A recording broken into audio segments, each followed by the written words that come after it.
I'm gonna start with health literacy. I posted it along with the ticket to class. I hope you got a chance to go over it, but I wanted to talk about it a little bit because you need to consider this when we're talking about case management. I thought this was a very good presentation and a good way to start, which will kind of segue into our case management.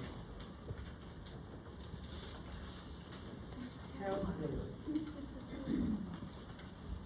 So, we're gonna define health literacy, describe the impact of low health literacy on an individual, and describe the relationship of health literacy to readability and plain English.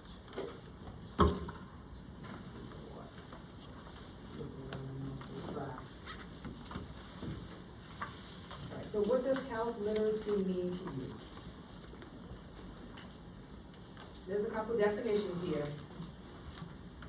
The degree to which individuals have the capacity to obtain, process, and understand basic health information and services needed to make appropriate health decisions. Title V of the Affordable Care Act defines health literacy as the degree to which an individual has the capacity to obtain, communicate, process, and understand health information and services in order to make appropriate health decisions. So it's no secret that we have health disparities, and we don't have to go far to see them. We see them in our own backyard, right? We see them in our own city, in our own state. It's not a secret. But we want to assume a lot of times that because a patient can read and write, we just give them a stack of papers and send them home at discharge. How many times have you gone to the doctor, to the hospital, and they give you a stack of papers and on your way out the door, right? So, I never read mine, and I can't understand. So imagine for that person who does have challenges with health literacy. You know, maybe they can read and write. Some people can't even do that much. Not enough to process what they're reading. So we're gonna get into that a little bit. So what is health literacy? Health literacy is the ability to find, understand, evaluate, communicate, and act or use health information to make decisions. I mean, it's good to be able to read it, but they need to use it, right, to make those decisions. Individuals with limited health literacy are more likely to report their health as poor. They have difficulty responding to alerts and warnings, such as water contamination and severe weather. And we can say that because we know a lot of people that stayed put right here in the city when Hurricane Katrina happened. I know a lot of older people, or younger people, as a matter of fact, that didn't understand the severity of the risks involved in staying in their homes. In particular, seniors with limited health literacy is associated with worse health status and quality of life and early mortality. People with low health literacy go to the emergency room more, have more hospital stays, are less likely to follow treatment plans, and have higher mortality rates. And all of this has been researched. This is evidence, they've researched this. So I can say that the hospital that I visit is New Orleans East Hospital. It's an LCM facility. And we're in New Orleans East, and it's a mixed income area, but a lot of people of socioeconomic class visit our hospital especially. We get people from all backgrounds in our hospital. And when we're looking through the notes, we can see that they have been in the hospital every month. There's an entry, every single month. And we think of health literacy. Now, before we label patients non-compliant, I like to consider the resources. Not just financial resources, but in this lesson it does mention a few things that leads to non-adherence. I like to say non-adherence before I label somebody non-compliant, because I don't know why they're non-adherent. It could be, again, resources, associated with health literacy. Or sometimes they are non-compliant, they just ain't gonna do it, right? They understand fully what's happening. So just consider that before you label your patients non-compliant. First time, you know they're not adherent for whatever reason. Maybe they're not adherent because they're non-compliant, but sometimes it is resources and health literacy. We've had to teach patients about CHF, congestive heart failure and their diets and sodium and whatnot. And people don't realize the hidden sources of sodium, you know. That's why everybody else in the world calls it a soda. We just call it cold drinks. They got sodium in it, right? So we need to explain that. We tell them eat fruits and vegetables, but you have to be specific. What seems like common sense to you and me, you have to be specific to some people. Tell them vegetables when they go get all the canned goods. First of all, they're cheaper than fresh vegetables, right? You can get canned goods $2 and $3, $4 some places. So those are still high in sodium, right? Anything that's canned, we know that it's preserved in sodium. So we have to really teach and educate our patients, but consider the resources, consider health literacy. So the take home from that section is, what negative outcome have you seen as a result of limited health literacy? You've seen patients return to the emergency room, to the hospital, more often than they should. Literacy versus health literacy. Reading and writing are a part of health literacy, yes. Because these skills make it easy to understand and use health information. Ability to read and write does not mean somebody has a high health literacy though. Because again, they read and write, and you give them a stack of discharge papers, you didn't explain anything. Well, she ground, she know how to read. That doesn't mean that they are going to understand it. First of all, that don't mean they're gonna read it. You gotta read it first, but that doesn't mean that they're gonna understand what they're reading and be able to act on it, because that's what health literacy is. Actions. Plain language. We got readability, plain language, and health literacy. They're different. Each term is unique. They're related, however, but they're important.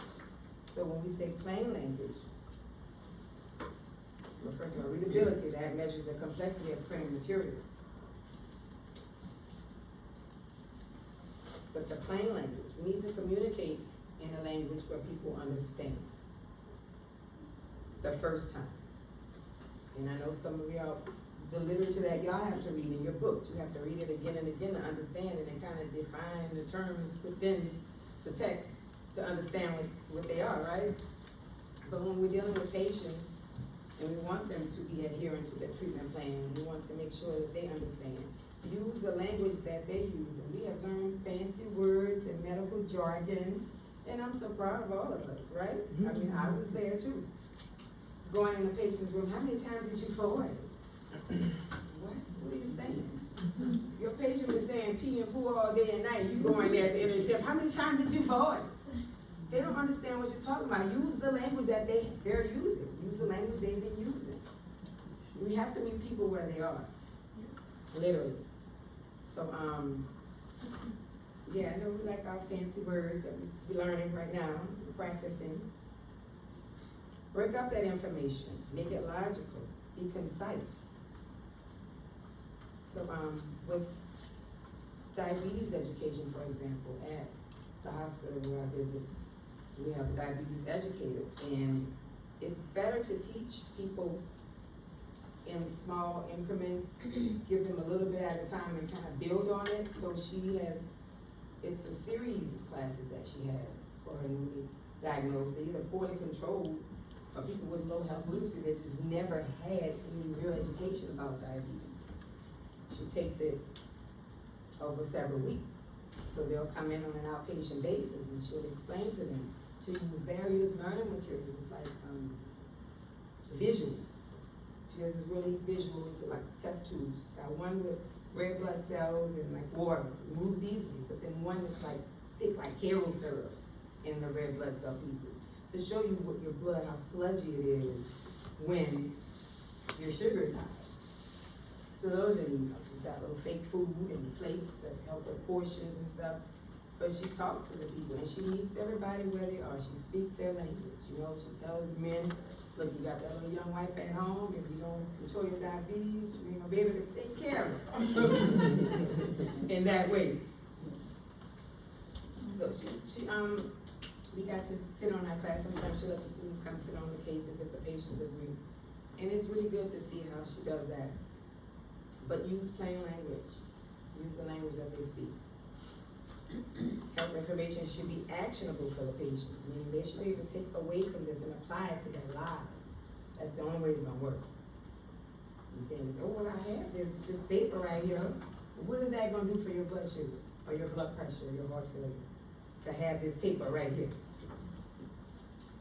So health literacy involves finding, understanding, evaluating, communicating, and acting on the health information.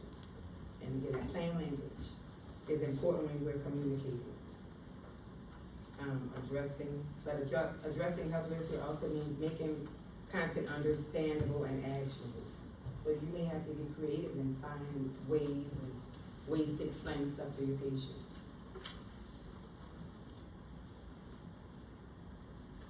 Some red flags that the patient has low health literacy: when the forms are incomplete or incorrectly filled out. They may not understand what you're asking for in these forms. When they're not adherent to their medication instructions, they may not understand. And that's one of the reasons why we had to nationally have this do not use abbreviation list. Because years ago we did QD for every day, and QOD for every other day. So we are no longer allowed to use those abbreviations. And there's a few others that we can use, but the QD, we have to write out daily. And if you want it every morning, you gotta say every morning. You want it every evening, you gotta say every evening. If you want it at bedtime, you gotta say at bedtime. You have to write that out. And that is a national effort to help with literacy problems. People don't understand. That can't name their medications or the purpose of how to take them. Well, we can't name all those medications, right? We can't pronounce all those medications. And that's fine, but I do ask the patients, I say, well, you on, clopidogrel, for example. And they say, well, I don't know that one. Plavix, or wait, that's the one for my blood thinner? Yeah, I can never pronounce it, but yes, that's it. So if they know what it's for, then you know that they understand to some degree. If they know what the medication is for, even if they don't know the name of it. People with frequently missed appointments, that mean that they have low health literacy, that they are not taking that action. They don't understand why it's important for you to follow up. People get angry sometimes, that's their defense mechanism, right? I forgot my glasses. Or my wife or my friend, my sister, she handles all that stuff. So those are red flags to see that somebody may have problems with health literacy or have low health literacy. So do you notice any health literacy red flags when working with patients? And you may not have paid attention, but going forward, I'd like you to do that in your practice in clinical. Pay attention to those red flags.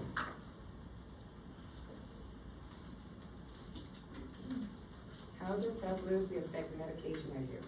So limited health literacy can affect a person's ability to identify medications, interpret dosing, and that's why, again, we have to write the daily, We have to be very clear when we're educating our patients with their medications. They don't take them correctly because they don't understand. And understanding labels. So I know at CVS and probably other pharmacies do this, but they will give you a printout and staple it to the bag. So I've been on medication for years, and every month I get this printout stapled to my bag. They can just save their paper, but people need that. Some people really need that and appreciate it. If I'm prescribed a new medicine, the pharmacist will ask me, do I understand everything? Do I need counseling? Do I need instructions on the new medication? So it's important for patients to understand all this affects health literacy. In addition to these direct effects, research has suggested that those with low health literacy had increased fear about side effects, which can decrease adherence. So I have seen personally, as an African American or Black woman, Black men won't take blood pressure medicine because it messes with their manhood. Right? Y'all heard that before, right? I've seen those same men a few years later that suffered a stroke.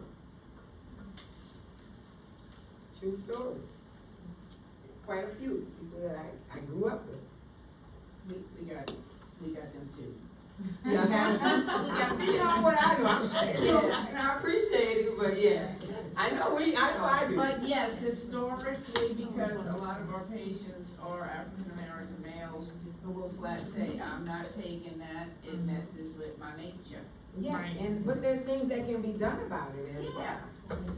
Like the That- 90-year-olds with the penile pump, where's I was just about to say Yeah. that, with the And penile the VA, pumps. they throw them in left and right. I was about to say that. Yeah. So when I did pre-op, I always tell this story, when I did pre-op triage for, a few surgeons, urology was one of them, and we got a lot of cases that were candidates for, the penile implants. Now, what I love about the electronic health system now, that we can see their records, not only in the system that you're with, but if somebody else in this area uses Epic, you can see their records. So I love the Care Everywhere tab. Have y'all explored that one, the Care, oh my, you can see everything from all the hospitals in the past, and that helps with reducing duplication. So we get into case management, we talk about that, but that Care Everywhere tab, it's just the records, period. I guess a lot of people don't understand what that electronic health record is. So as I'm asking these questions, we had a lot of questions we had to ask about their health history and whatnot. I'm asking, have you had any problems with your heart and your blood pressure? And they would say no. Quite a few of them would say no. And I said, well, what's this?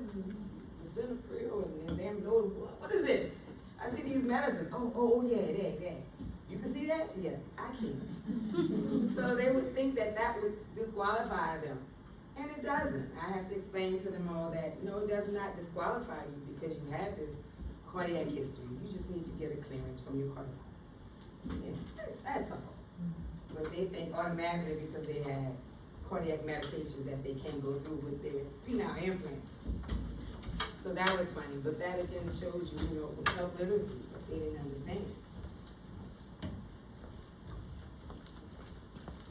So what to do?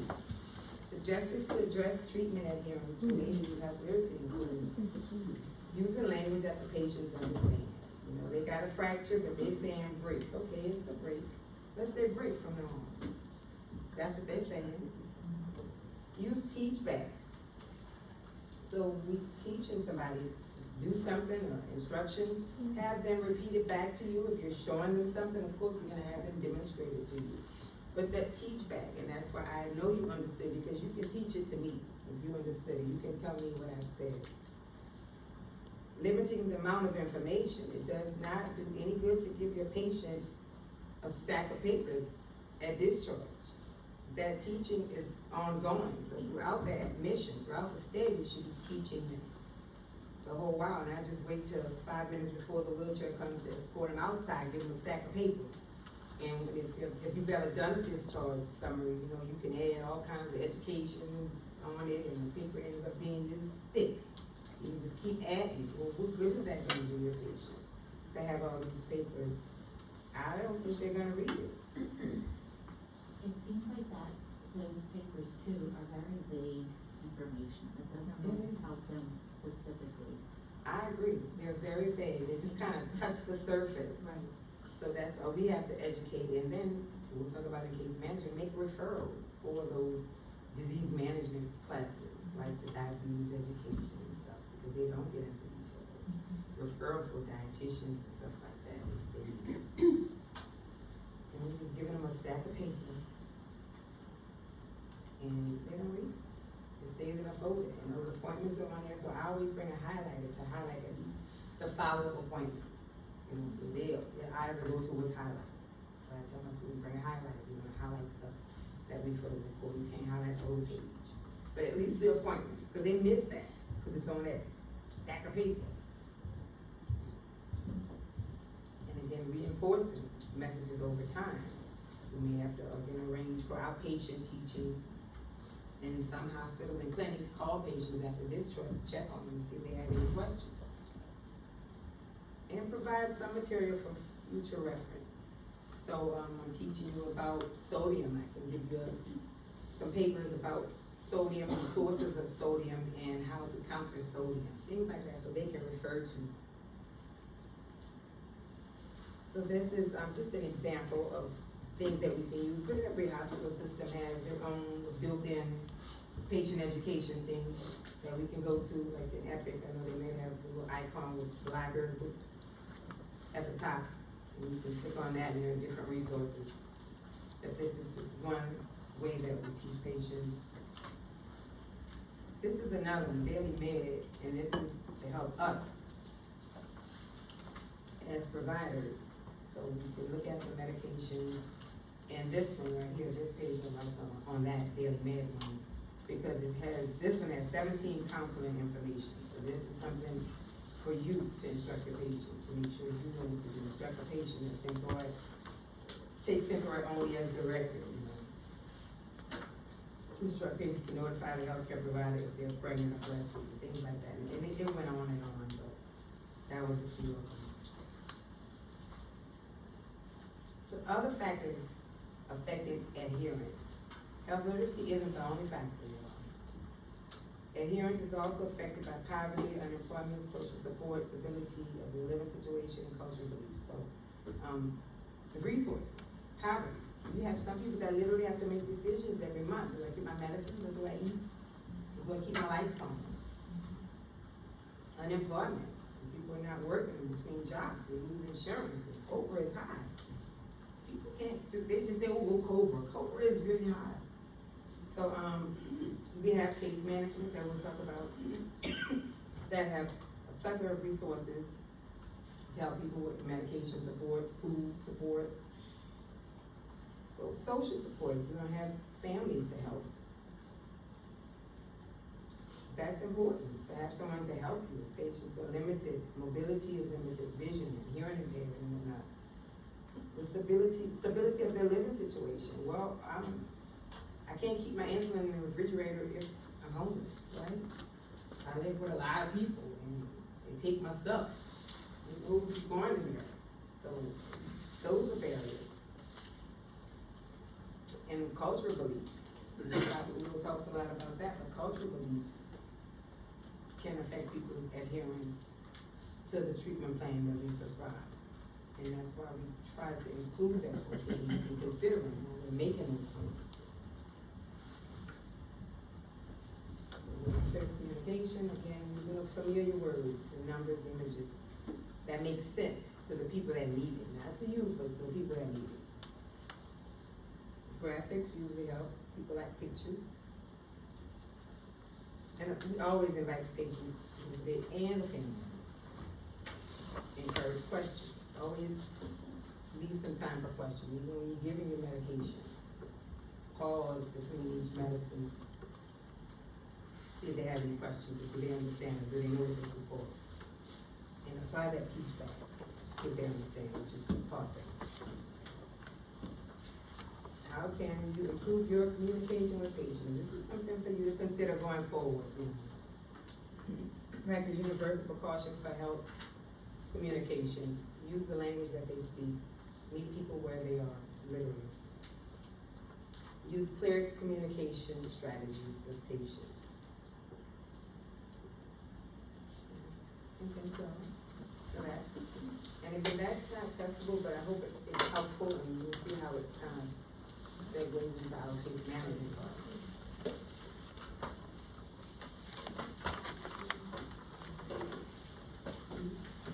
So this first module, this is just a review, y'all. I don't have any test questions specifically to this. This is just a review, I like to, because we do use clinical decision making, critical thinking into our management care and case management. And critical decision making involves using your critical thinking skills, intuition. So if something doesn't feel right, it's probably not right. So investigate it. Trust yourself. Trust your intuition. That's what a lot of critical thinking is, intuition. When you feel like something's not right with the whole situation, just investigate it. Reflection. We reflect a lot. As adult learners, we have a lot to reflect on. We've lived lives. We've had children and family members and friends, stuff that we've seen and heard and done.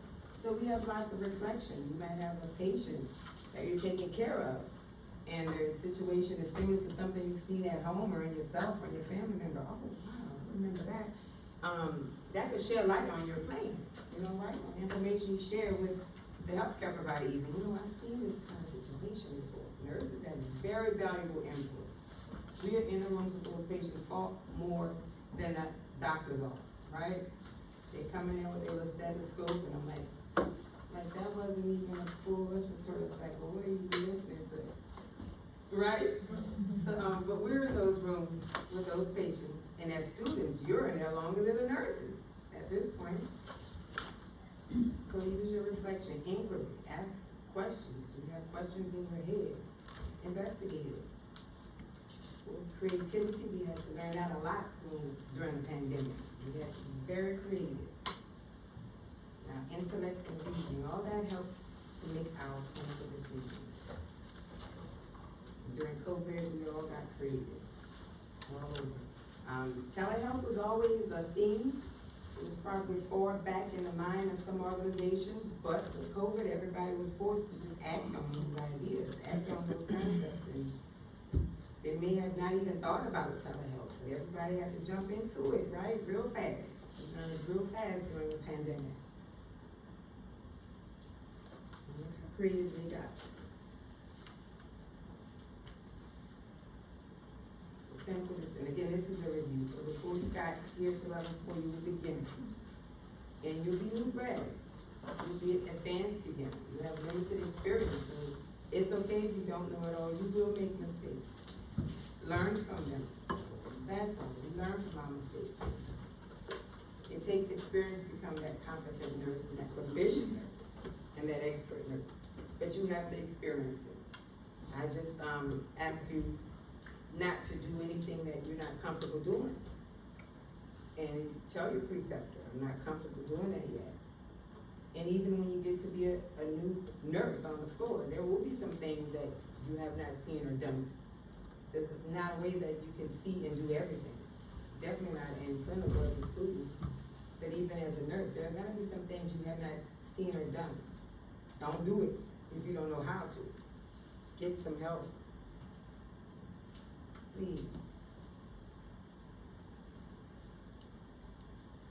So we have our traditional ACPI, but if you can see on this clinical judgment measurement model, you see how the colors correlate with the ACPI. The assessment, we traditionally call assessment, is recognizing cues. We get all the information that we need. We analyze those cues so we can prioritize what's going on in our patient's problem. Generate solutions when we're making our plan, and take action. Sometimes your action may be calling a healthcare provider, but you have acted. Please act on it if it's a priority. Again, you may just be making a phone call because we are nurses and we follow doctor's orders. So there's some things we can do independently to make sure that you're not practicing outside of the scope as a nurse. And then we evaluate our outcomes, and it's a continual cycle. So recognizing the cues, good and bad, we're looking at everything. So it's still we're gonna highlight what's concerning for us, and it's congestive heart failure. That's what they are diagnosed with. And now they have dyspnea. Now I've seen patients come into the hospital with a history of congestive heart failure and dyspnea, and we wanna assume that it's an exacerbation of their congestive heart failure symptoms. We draw the BNP, it is 90 or 80 or below 100. So we look other areas, right? So we've had the patient come in that had the history of congestive heart failure, but it was not to CHF, it was pneumonia that time. So right here, I don't have enough information, I need further assessment. And when you're looking at your test questions, if you feel like you don't have enough information, one of your options may be an assessment activity. Try that. If you don't have enough information to have a plan or an action. And right here, my action would be to check for adventitious lung signs. Again, I'm assessing the patient.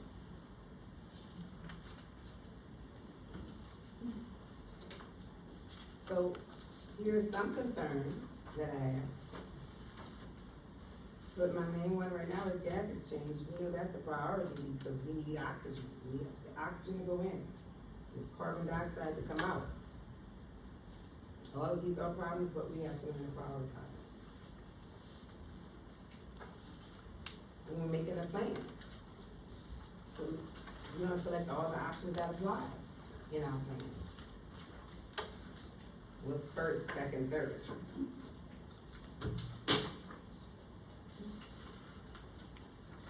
So right here in this information, my assessment's already done, because I assessed for adventitious breath sounds and lung sounds. So I see the practice, the respiratory rate, O2 sats. So now we need an intervention.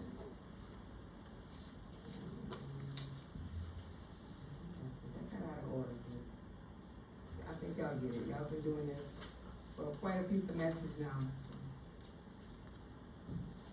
So now let's get into the management of care. And I may refer to the book, and I'll give you page numbers when I refer to the book as well.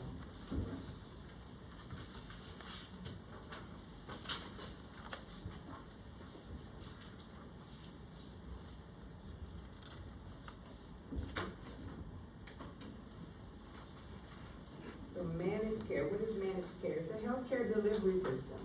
It came about after healthcare reform was very necessary. The government being the highest payer of healthcare, Medicaid, Medicare, and VA, so they had to do something because we had that retrospective health payment system back in the days where they would pay for everything that was done in the hospital. Everything, every supply that was used, we set charges to the patient's account, they paid for everything. That was way too costly, so we had to come up, the government had to come up with a plan to reduce costs.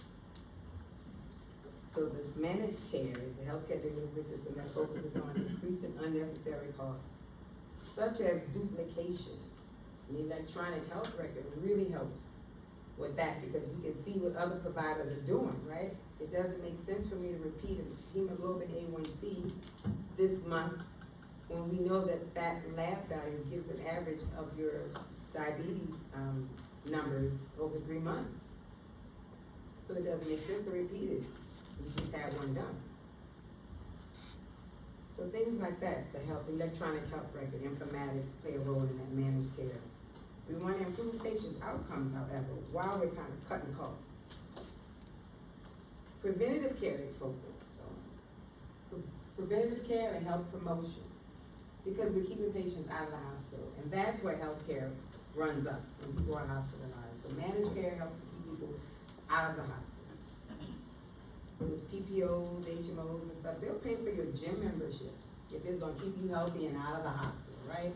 All your preventative stuff, your age-appropriate testing. When you get a certain age, you do mammograms and colonoscopies, get your eye exams, get your teeth cleaned.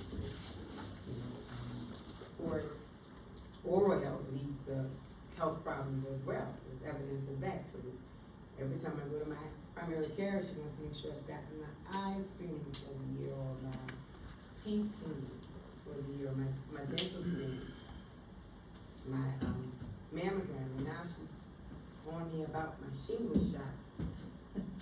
But I have high health literacy, and I'm scared of that shingles shot, that shingles vaccine, because I saw what you could, there's an increased chance of Guillain-Barré syndrome.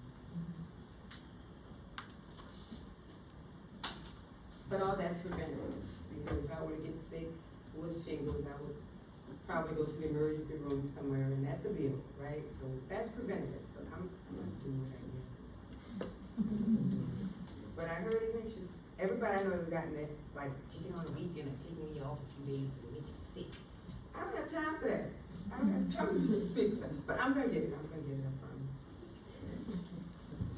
So as nurses, we do promote high quality care while maintaining cost effectiveness. And later on, we'll talk about how nurses can help with costs, like simple stuff that we do on a daily basis we don't think about.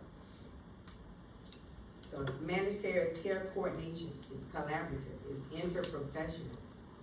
So it's more than just nursing. You got nursing, you got therapists, PTOT, respiratory therapists, speech therapists, a case manager, of course, dietitians.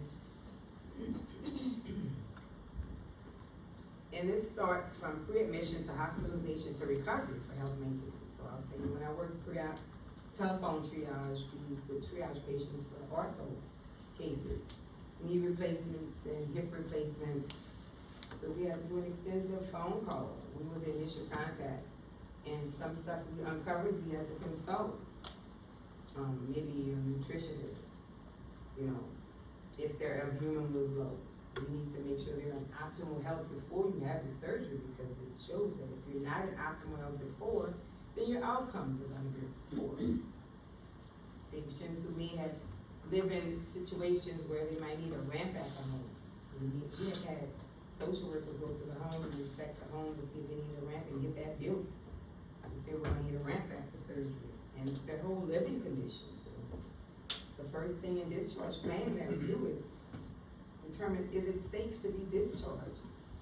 And to be discharged to where you live now, to your current situation. Is it safe, first of all? So that's where case management comes in.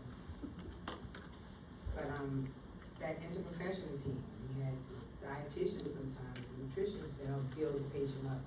Sometimes we have to consult an endocrinologist, because you should not have a surgery, an elective surgery, if your hemoglobin A1C is elevated. Means your blood sugar is not controlled well, and your outcomes are gonna be poor, because we know that uncontrolled diabetes can lead to poor wound healing. And the reason we're so serious with that, so diligent about that, is because with hips and knee surgeries, insurance is not gonna fully reimburse you if that patient returns to the hospital related to that surgery within 30 days after they've been discharged. So we do everything on the front end to make sure they don't come back here in 30 days. You do something, you go somewhere else or home health, but don't come back to the hospital in 30 days, because we're not gonna get all our money, right? If I do $50 worth of work for you, don't pay me $30. I want all my money. So that's why the hospital does everything that they can to reduce those readmissions. And when possible, we do it again on the front end, like for those joint surgeries. The patient has to come to the joint camp, and their family member that's gonna take care of them has to come to like the joint boot camp class. We tell everything that's expected, and if you don't think your family member has time to be with you, then maybe you can place you in a skilled facility for a little while, but you can't go home. That's not safe. You're gonna fall when you're home by yourself for 8 hours, and you're gonna come back, and we're not gonna be paid. So case management coordinates, facilitates, uses healthcare services in long term. This is what case management does. So every patient you have may not have a case manager. But we have certain cases where the case manager is consulted by the healthcare provider. Patients with those chronic, complex medical conditions like diabetes and CHF, COPD. These are people that have lots of contact with the healthcare system. They have medical equipment at home. They need follow-up testing. So these patients benefit most from a case manager. The case management addresses those modifiable risk factors of those highest risk and highest need populations. And they do health and social service support.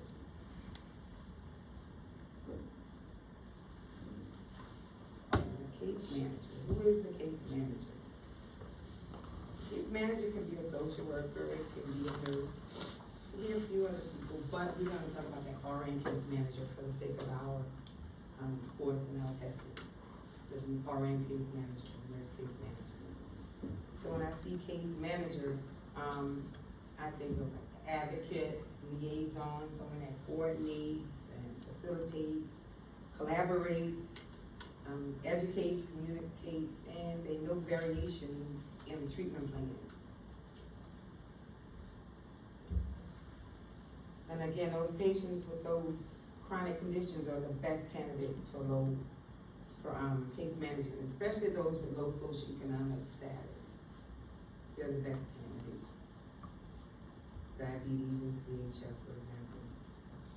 So they get orders, they initiate consultations with the team, so they do consultations, they do dietary or outpatient disease management programs such as that diabetes educator that I was mentioning earlier, or CHF management. They recognize the need for referrals, and not just health referrals, sometimes it's community referrals. It may need Meals on Wheels, or transportation services. They can help coordinate that for patients as well. Because patients, we want them to be compliant or adherent, we want them to make their appointments, so maybe transportation is a problem. Maybe getting meals is a problem, so that's what case management can do, those referrals, in health and community referrals. They update critical pathways, so critical pathways, we have a couple of slides about that, slide there. It's like a case management care map.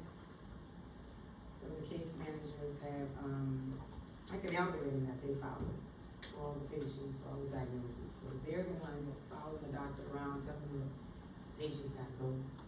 They've been here too long for this diagnosis, we're not gonna get paid if they're here after today, they gotta go somewhere.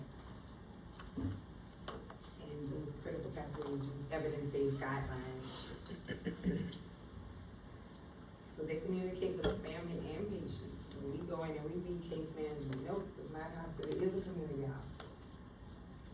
So we read case management notes and see how they're communicating with family members. We had a patient this week in the hospital.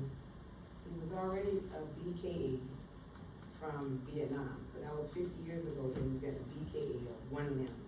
And he had chronic ulcer on the heel of the existing limb that he had. And now he got that one cut off. So he had been navigating through life with this one leg for 50 years or so. And now he has to learn to navigate with no legs. He has, equipment at home, shower chair, wheelchairs, he knows how to transfer with that one leg. But how about with no legs now? And he also has diabetes.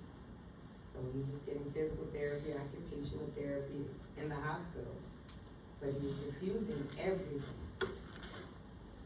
And placement was an issue. So he had options to go home with home health. But the daughter said she can't take care of him at home right now. She just said right now. We were reading all the case management notes, all the little notes, and case management was very thorough in quoting and saying everything that they said, every phone call, every interaction, every time they contacted a facility, they were in her notes, and we were reading all the notes to see what's going on with the patient. So they were trying to do the home health, that's not an option. They reached out to some skilled facilities. The patient is still gonna need rehab, PT and OT. But then skilled facilities, they have to do their assessment, and they saw that the patient is refusing occupational therapy and physical therapy. So now he's no longer a candidate for that. So, they approached him first, they talked to the daughter, and then they talked to the patient. So I guess the daughter gave the patient a talk. So now the patient agrees to do some therapy. He still cantankerous and told all of us to get the hell up out of there. Do what you gotta do, get the hell up out of here. So now he is letting us do stuff, but it still would just do it, get the hell up out of here. Just because he knows he can't go home. And in order to go to the skills facility, you have to adhere to your treatment. So we were reading all those notes to see how that's going. So now he's gonna go. But they have to communicate with the patients and the family members, of course, involve them. Say you're trying to arrange labs and the patient lives out in a rural area. Well, I wouldn't schedule your labs or your PT, outpatient PT in the city. I'm gonna try and find somewhere closer to where you live, right? And that's why we involve patients and family members in the planning process, to do what's best for them.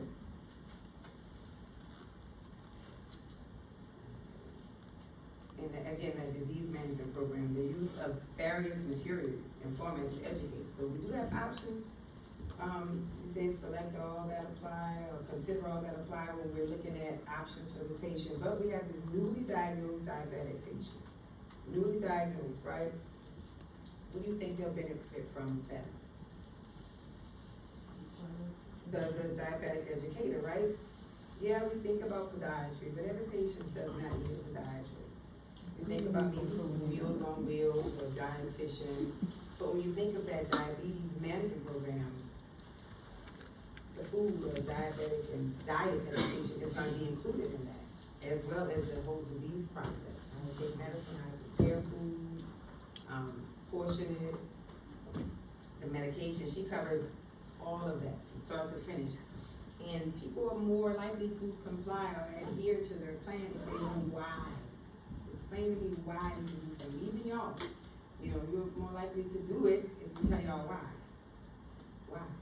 Like, why I gotta wear hard shoes? Why I can't wear my soft mesh shoes? Well, because it's a safety reason. Something could roll over your foot or somebody could pee on your foot, it's gonna go straight through those mesh cloth shoes. So, it's safety. But when I tell people why, they're, oh, okay, well, I'm gonna wear hard shoes. Explain to people why. And that's what the diabetes education is for. And not just saying, do this, do that, do this. And that. Tell me why. What's gonna happen about it? That's what I want.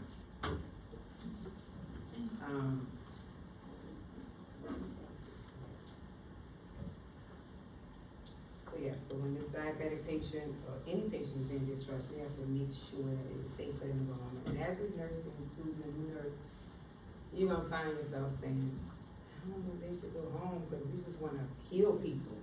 We wanna heal everybody, right? It's gotta be fully healed before they go home.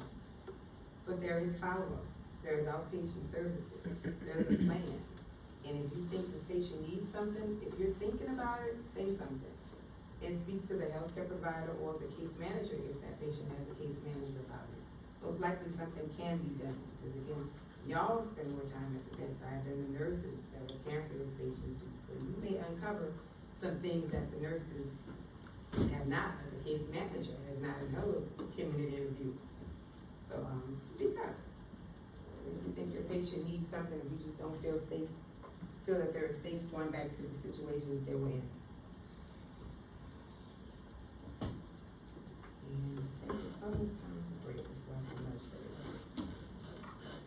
And again, I just wanna make sure I tell you everything that's on the case manager assists with medical and social resources and referrals. You know, including support groups, smoking cessation, transportation, and meal programs, food programs.